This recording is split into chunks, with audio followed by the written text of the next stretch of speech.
no, aquí no se puede hacer eso. Allá un tipo nos reportó a la supervisión porque estaban corriendo por el techo, calentando esa membrana y se les cayó el tanque de gas. Así, sin conectar, a veces incluso andaban sin casco porque ya sabes, ellos creen que no se van a caer, claro, caminaban por esas vigas, deberían poner unas pasarelas, pero ya sabes cómo es, corren ahí para hacerlo rápido y uno de ellos se resbaló, metió la pierna y cayó al departamento de abajo. Bueno, no todo él, pero sí metió la pierna. Los costos fueron aproximadamente... Hola, soy Magda del canal Interiores Exteriores. En el último episodio les mostré un hermoso departamento en el ático, que no solo fue renovado, sino que prácticamente fue construido sobre el edificio, porque hubo que levantar el techo, elevar las paredes para crear un espacio adecuado para vivir. ¿Cómo sucedió esto? ¿Con qué hubo que enfrentarse? ¿A qué desafíos hubo que hacer frente? De eso hablarán mejor los propietarios. Ola y Mateus.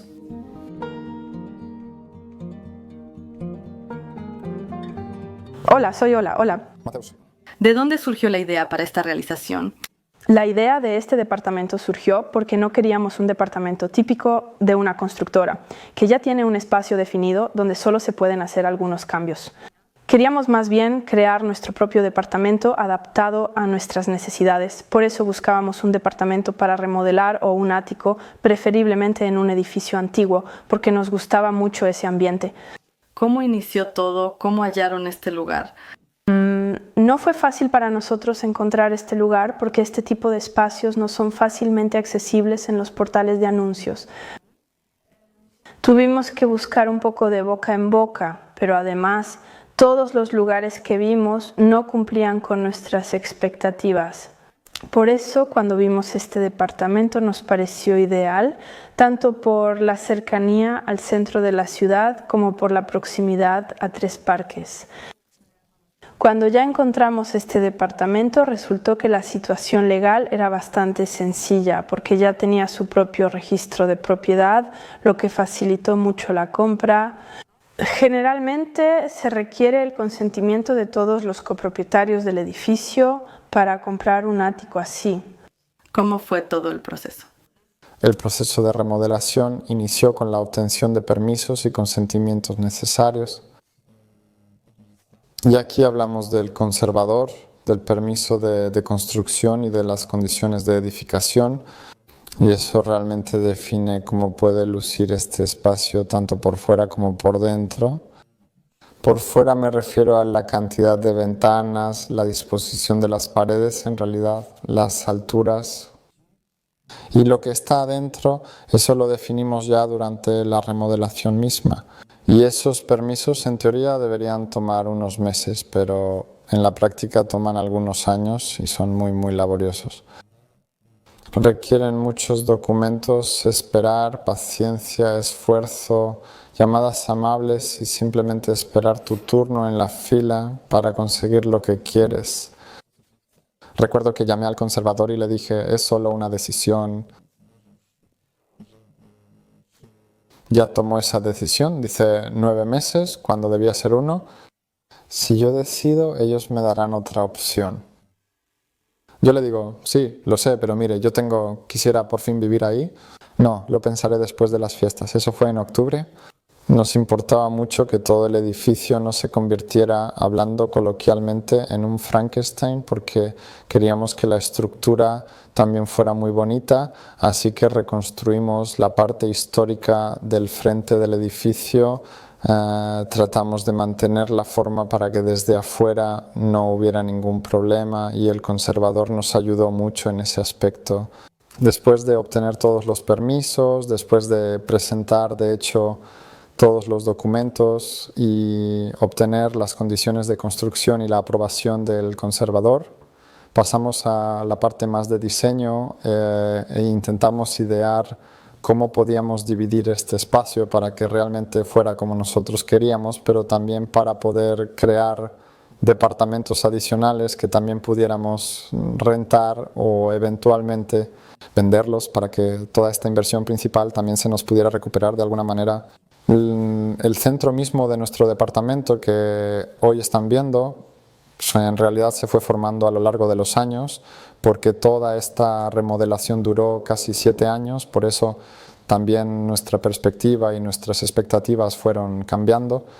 Primero necesitábamos un departamento solo para nosotros, pero al pensar en una familia más grande era importante contar con espacio extra. Primero éramos 2, por eso la forma del interior fue tomando diferentes formas antes de llegar a la forma final.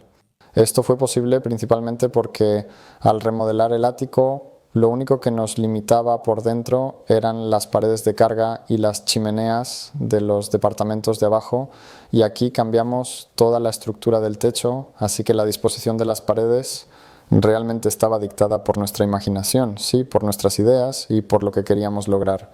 ¿Qué dificultades surgieron? Le digo, señor Janek, el 208 tenía que ir bajo la puerta, y yo que él puso el 204, pero el 204 está y se va a ajustar. ¿Qué va a ajustar usted? Por favor, usted va a ajustar eso con esos clavos adentro. Igual los cortaban, ya sabe. Pero ahí se nota porque ven que está mal. En cuanto a las dificultades relacionadas con una remodelación así, como pueden imaginar, hay bastantes. Tanto relacionadas con la documentación, de lo que ya mencioné un poco, como con la propia remodelación. Paradójicamente podría parecer que cambiar el techo, reforzar los techos y las paredes puede ser un poco parecido a construir una casa. Sin embargo, en realidad es reconstruir todo el espacio y todo el piso en un edificio antiguo en el centro, bajo la supervisión del conservador. Por eso, ¿no? Esto crea muchas dificultades logísticas, como traer todos estos materiales aquí al centro, ¿no? Cómo transportarlos al 5.º piso, cómo no dañar nada de lo que hay aquí, porque en realidad todo es histórico, así que no podemos tocarlo. Cómo lograr que este espacio se cree sin una intervención tan grande en toda la estructura, el edificio, también cómo dar vida a quienes viven debajo de nosotros. Las dificultades relacionadas con la documentación son relativamente sencillas, ya que ocurren antes de que realmente entremos a la obra. Y aquí simplemente es hacer muchas llamadas, insistir mucho, por decirlo coloquialmente, preguntar, enviar documentos y esperar. En cuanto a la construcción en sí, las primeras dificultades, como ya mencioné, ya no fueron logísticas. Es decir, cómo hacer para primero quitar ese techo que estaba aquí antes, que tenía muchas filtraciones, cómo quitarlo de manera segura desde el 5.º piso, y luego cómo construir toda la nueva estructura encima, sellarla y crearla desde cero, cómo enfrentarse también a problemas como el hecho de que las casas antiguas casi nunca son parejas, y que algo que en el papel parece sencillo, en realidad, después de medir, resulta que no es rectangular, sino curvo o cuadrado, y simplemente no encaja. Hay que adaptar todo a lo que ya está aquí. Por eso aquí el contratista dedicó la mayor parte del tiempo a superar esta etapa. Primero se cortó una mitad del techo y se construyó la parte superior de ese lado, y así, poco a poco, se fue construyendo la otra parte. Aquí no faltaron los problemas. Siempre en esos momentos tan críticos es como salir de Guatemala y meterse en Guatepeor. O sea, puede empezar a llover justo en el peor momento posible y eso genera más problemas. No, esa chimenea, creo que la del medio, en algún momento se cayó y se clavó. En cuanto a la construcción en sí, lo más difícil fue sin duda reforzar los techos y construir el propio techo. Pero además de reforzar los techos y construir el techo, otro aspecto es llevar los servicios públicos a ese espacio. Un edificio que ya tiene una forma y tiene asignadas sus conexiones de agua, electricidad y gas, no está realmente preparado para otros 4 departamentos en el último piso. Por eso muchas cosas simplemente hay que instalarlas desde cero, desde la planta baja, lo que implica nuevas columnas de instalaciones. Luego distribuir todo esto por los departamentos, obtener permisos del proveedor de electricidad, de la distribuidora, del gas. Aquí también se necesitan más permisos. En realidad, cada conexión tiene su propia documentación y requiere mucho trabajo. El problema también es que estos servicios tienen que pasar literalmente por debajo de los pisos y también deben caber en esos techos reforzados. Así que no es tan sencillo simplemente acomodarlos y luego construir el piso y el espacio encima, porque ya tenemos que saber exactamente qué queremos tener y dónde. Y todavía estamos en la etapa abierta, por así decirlo, del espacio, y estamos calculando al centímetro dónde estarán las paredes fijas, dónde estarán los baños, dónde estará la cocina. Todo eso tiene que coincidir después, porque es muy difícil mover alguna instalación que ya está debajo del piso, que está en una capa a la que tendríamos que excavar. No es solo quitar un pedazo, sino levantar toda la placa de Oriented Strand Board y acceder a esas instalaciones. Eso también genera problemas adicionales. Un edificio así tampoco está listo para recibir una gran cantidad de losas, porque colocar en un espacio de casi 200 metros, primero toneladas de acero y luego de concreto, haría que los cimientos no soportaran todo el peso. Por eso habría que reforzar también los cimientos ahí. Por eso, en ese caso, muy a menudo se utiliza ya sea una solera o simplemente lanas duras, cuyo beneficio es que aíslan el sonido, pero la desventaja es que los pisos, aunque tal vez no se muevan, sí se sienten algunas vibraciones. Y eso también causa más limitaciones al terminar los interiores. A compa 350 kilos, ¿verdad? Si hubieras seguido al primer arquitecto, solo habrías hecho la escalera como debía ser, ¿verdad? Así de simple. ¿Te gustaría ahí, donde está la escalera? Si la pusieras en el centro, el piso se hundiría. Porque esto es Oriented Strand Board, una espuma dura de 4 centímetros, y encima hay 2 placas con pegamento, como si fuera un yeso reforzado, algo así. Y por eso funciona así. Eso se notó después del primer año, cuando se asentó, cuando todas las siliconas en las uniones se agrietaron. Simplemente las paredes se mantienen, la estructura de las paredes viejas se mantiene. O sea, aquí tienes todo con tabla roca, ¿verdad?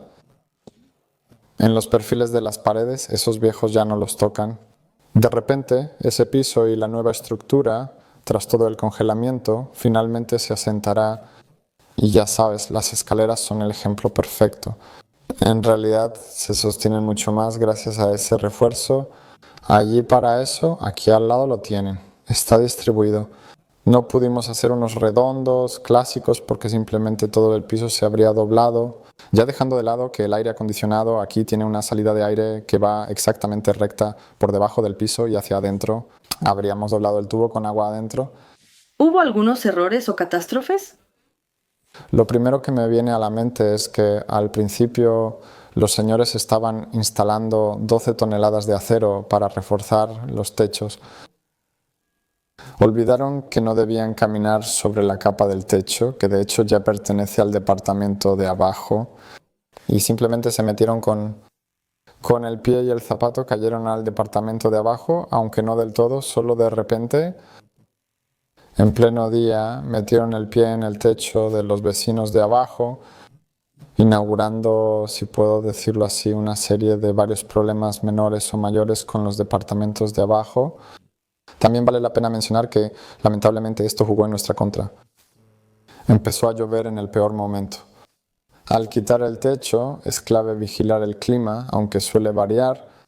Y este techo no se cambia en un solo día, sino más bien en 2 o 3 semanas. Por eso, la idea era hacerlo en 2 partes, pero lamentablemente, durante el cambio de la segunda parte, hubo lluvias tan fuertes que literalmente tuvimos que poner cubetas por todos lados y correr con el regalo para cubrir lo que se podía, lo cual de todos modos no evitó varias inundaciones que después tuvimos que reparar. Pasando a otros errores que se me vienen a la mente, está la falta de una chimenea que simplemente el contratista olvidó construir. Aquí hay muchas chimeneas y era difícil leer en el plano si era nueva o ya existía. Era necesario construirla, pero simplemente, desafortunadamente, no se logró construirla. Luego se pudo solucionar porque había una cantidad suficiente diseñada, pero eso creó algunos problemas y complicaciones en una etapa posterior que finalmente el desollinador aceptó, aunque después de más problemas, por así decirlo. Otra cosa que me viene a la mente es el tema de la empresa constructora, que a pesar de haber trabajado en proyectos grandes antes, por ejemplo, no supo supervisar a sus empleados en cuanto a las medidas de seguridad y los señores fueron reportados por los vecinos que observaron que andaban totalmente sin protección en el 5º piso, corriendo por el techo sin casco ni arnés. Pues no fue nada fácil. Nosotros respondemos por eso personalmente, pero ese tipo de situaciones no deberían ocurrir y simplemente añaden estrés extra, porque las llamadas no terminan ahí. Otro problema ya en la etapa de acabados, creo que muchas personas pueden enfrentarse a esto, es el tema del carpintero. El señor carpintero se encargó de nuestro departamento, principalmente de la cocina y el baño. Empezó mostrándonos unas muestras muy buenas, colores. Nosotros elegimos un color específico. El problema fue que el señor perdió esa muestra o la dejó en algún lugar. Coloquialmente la perdió y no pudo reproducir ese color. Y primero instaló un tono totalmente diferente que realmente no quedaba bien en ese interior. Y luego intentó unas cuantas decenas de veces presentarnos algo parecido al primero, pero se excusaba con absolutamente todas las justificaciones posibles. Que los pintores ahora ya no pueden hacerlo igual, que él no sabe, que no recuerda. Otro asunto es simplemente el plazo. Los carpinteros, no quiero generalizar aquí, suelen prometernos mucho en la primera etapa, pero en la etapa de ejecución a menudo las cosas no salen como dijeron. Y no estoy echando la culpa aquí, pero esto se nos alargó mucho en el tiempo, hasta tal punto que realmente terminamos la colaboración, se podría decir al 80%, y lo que quedó simplemente lo hicimos por nuestra cuenta, porque ya no podíamos esperar más para mudarnos aquí y no podíamos conseguir que nos ayudaran. La verdad es que cuanto más complicado sea el proyecto y más cosas quieran cambiar, más problemas surgirán aquí mientras tanto. Y esto puede extenderse simplemente a cantidades de tiempo astronómicas. La pregunta es si el resultado vale la pena. Algo que definitivamente hay que mencionar es que obtener todos estos permisos, además del conservador y simplemente de la Oficina de la Ciudad y Arquitectura, también implica a los bomberos. Un proyecto de este tipo, realizado por un arquitecto que contempla la remodelación de todo el ático, también incluye una parte dedicada a los bomberos, y los bomberos determinan qué cambios les gustaría implementar aquí para que ese ático sea seguro, para que, hablando claro, no sea un almacén de cerillos que se pueda incendiar fácilmente. Durante la remodelación de un ático como este, como el nuestro, los bomberos nos trataron, hablando claro, como si fuera un edificio nuevo.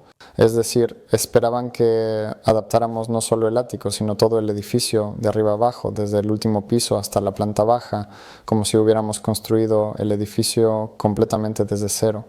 Por eso, durante una remodelación así, también deben tener en cuenta que será necesario instalar un sistema adecuado de ventilación, es decir, de extracción de humo en la escalera. Puede que sea necesario, incluso como en nuestro caso, cambiar las puertas en los sótanos, porque muy a menudo el incendio comienza en el sótano y ese es el lugar donde los bomberos quisieran que terminara y no que se propagara. Además tenemos todo un plan de evacuación que contempla un interruptor principal de electricidad que tuvo que instalarse en el edificio por separado, en la línea principal que llega al edificio, con un disyuntor que abre las puertas y luego enciende toda la iluminación de emergencia, señales sonoras, certificados de los hidrantes de calle más cercanos, la ruta de acceso para los bomberos, cuál es la distancia y todo el plan para desarrollar el plan de evacuación y el plan para extinguir todo el edificio. Además, se suma el tema de las juntas en las puertas antiguas que ya están en el edificio, los pasadizos para las mangueras de bomberos, por eso, como podría parecer al principio, la adaptación del propio ático realmente implica un tipo de un enfoque holístico para todo el edificio, es decir, tanto desde el punto de vista del conservador y la construcción, como también la protección de todos los aspectos y en este caso también del cuerpo de bomberos, es decir, el potencial riesgo de incendio. Aquí logramos encajar todo esto y pudimos construirlo, pero si hablamos de problemas y metidas de pata, lamentablemente la empresa constructora no leyó el proyecto en esa etapa y luego lo fue haciendo poco a poco con nuestra participación, con la participación de otros especialistas. Elaboramos peritajes adicionales para que todo tuviera sentido.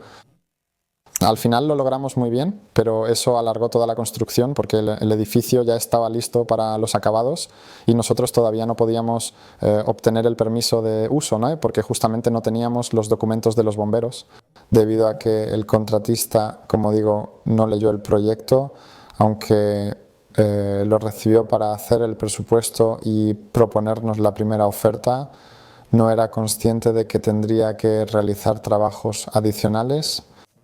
No éramos conscientes de que tendríamos que encontrar de alguna manera fondos adicionales para todas esas medidas de protección contra incendios.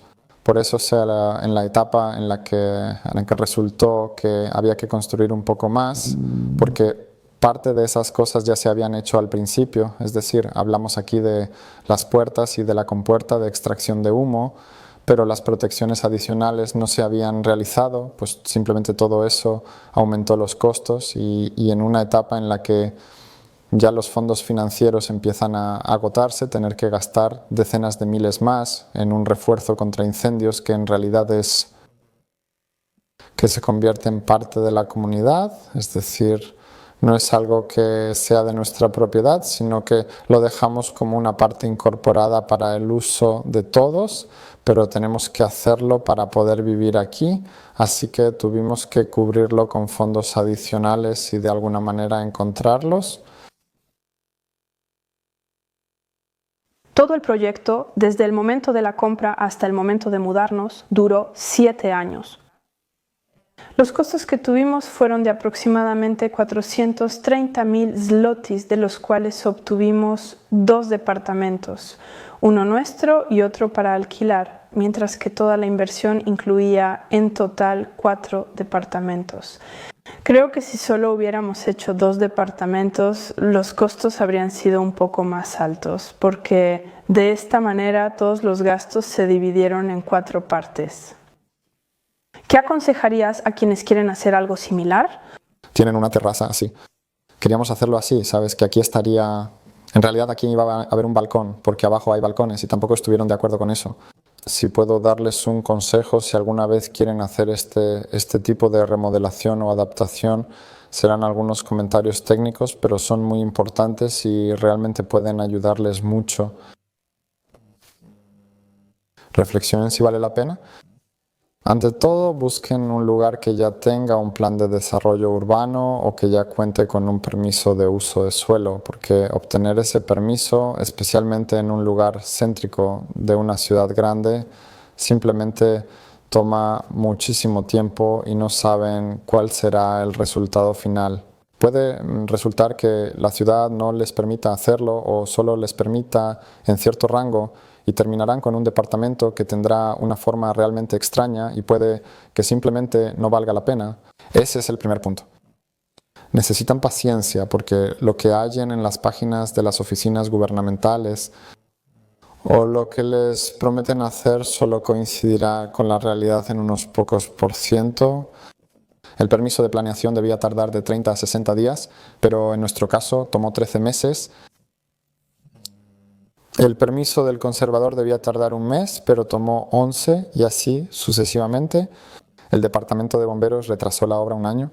Si este es un departamento en el que quieren mudarse en 2 años o en 1 año y medio, va a ser muy difícil de lograr. También por eso, aunque no lo quieran, van a ser tratados como un desarrollador que lo hace por primera vez y simplemente no tiene contactos ni ayuda ni un equipo de personas en la oficina y van a estar formados en la fila esperando y esperando. ¿Vale la pena? Creo que sí vale la pena, pero definitivamente hay que armarse de paciencia. Simplemente hay que ser muy amable con las personas con las que se colabora, tratar de entender su situación, porque también les estamos agregando mucho estrés y problemas a las personas que ya viven en ese edificio, que sabían que iba a haber esta remodelación, pero una cosa es saberlo y otra es vivirlo. Lo que ellos imaginan y lo que ustedes realmente causarán puede ser distinto y difícil de soportar para ellos. Así que se requiere mucha paciencia. Hay que demostrar simplemente, en cuanto a las cuestiones técnicas, como ya dije, era encontrar un lugar donde ya esté establecido lo que se permite. En el plan de ordenamiento territorial o unidad de zona de conservación podrán ver exactamente qué se puede hacer con ese edificio, los tipos de techos permitidos y si el conservador lo exigirá. Doctorarse sobre la forma del marco de la ventana, si tendrán que poner un yeso histórico muy caro en la parte delantera o trasera del edificio, o tal vez ni siquiera podrán tocar nada porque la estructura del techo es histórica y simplemente tendrán que restaurarla, lo cual tomará mucho tiempo. Por eso lo mejor es que revisen en ese plan lo permitido. Es genial si, como mencionamos antes aquí, encontrarán un ático que tiene su propio registro de propiedad, porque entonces es más fácil comprarlo y desde el principio, antes de empezar cualquier cosa, se sientan con la comunidad y exponen claramente lo que quieren crear aquí y presentan las ventajas que tendrá esta comunidad. Por el hecho de que ustedes realicen esa remodelación, en nuestro caso aquí el departamento de bomberos fue tanto una ventaja como una desventaja. Para nosotros fue una desventaja porque tuvimos que invertir fondos adicionales y eso alargó la construcción, pero creamos un edificio, equipamos el edificio de tal manera que ahora todos vivimos juntos en lo que realmente es una casa antigua que tiene medidas de seguridad de última generación y eso sin duda es una gran ventaja para esas personas. Me enfocaría en la paciencia y en analizar detalladamente los documentos y también en fondos adicionales. En cualquier remodelación o construcción de casa se recomienda tener un 30% extra. Yo creo que en un proyecto así se puede decir tranquilamente que incluso el 40-50% puede no ser suficiente porque simplemente salen cosas de las que no tendrán idea aunque se esfuercen mucho. ¿Cómo impactó la pandemia la construcción? La pandemia nos afectó y comenzamos esta construcción en su segunda mitad. Quizá ya sin todas las tiendas cerradas, pero todavía con restricciones, con cubrebocas y con todos los problemas relacionados con eso. Ni siquiera se podía simplemente dar la mano en la obra a los trabajadores de la construcción y platicar normalmente porque todos teníamos que mantenernos lejos unos de otros. Todo esto también coincidió con un enorme aumento de los costos, es decir, el acero subió muchísimo. Todos los materiales de construcción en ese momento estaban subiendo de precio y era difícil prever cuánto realmente tendríamos que gastar ya sea en acabados o en la parte de construcción. Si bien logramos contratar la parte de construcción a un precio fijo y ahí la responsabilidad y las posibles pérdidas recaían más en el contratista, los acabados ya eran completamente nuestra responsabilidad. El segundo problema fue la disponibilidad. Quizás algunos de ustedes también se hayan encontrado con esto, que en ese tiempo había que esperar mucho más por todo. Es decir, si normalmente se espera 6 semanas por una puerta, durante la pandemia por puertas más especializadas, como las contraincendios que aquí se necesitaban, había que esperar 12 semanas y eso bloqueaba otras cosas, porque simplemente no podíamos cerrar estos departamentos lo suficiente como para poder meter aquí objetos de mayor valor. Así que la pandemia influyó mucho en esto, en la disponibilidad de trabajadores, en la disponibilidad de materiales, en los precios y en la ejecución general de esto. Todas las oficinas, durante mucho tiempo después, seguían funcionando en el llamado modo pandémico. Algunas lo facilitaron, otras simplemente se lo complicaron, es decir, o las filas se hicieron más largas, o ese modo pandémico simplemente requería una enorme cantidad de documentos adicionales porque el inspector no podía venir personalmente a la inspección, sino que tenía que tener todo presentado en su escritorio en la oficina para que no hubiera ese contacto directo, pero aún así teníamos que demostrarle que estábamos haciendo todo legalmente. Así que No, seguro que eso alargó aún más toda la remodelación. También vale la pena mencionar desde nuestra perspectiva que no tenemos amigos que hayan realizado un proyecto así y nosotros no somos un caso aislado aquí. Cada edificio antiguo tiene su propia historia, la mayoría de las veces muy complicada y lamentablemente, al igual que yo pensaba al principio que comprar un ático y remodelarlo no era gran cosa, pensé que lo lograríamos en 1 o 2 años, que sería sencillo, solo un poco más complejo que una remodelación. Bueno, con los años me di cuenta de que esto puede tomar mucho más tiempo que comprar un terreno, construir una casa, venderla y construir otra.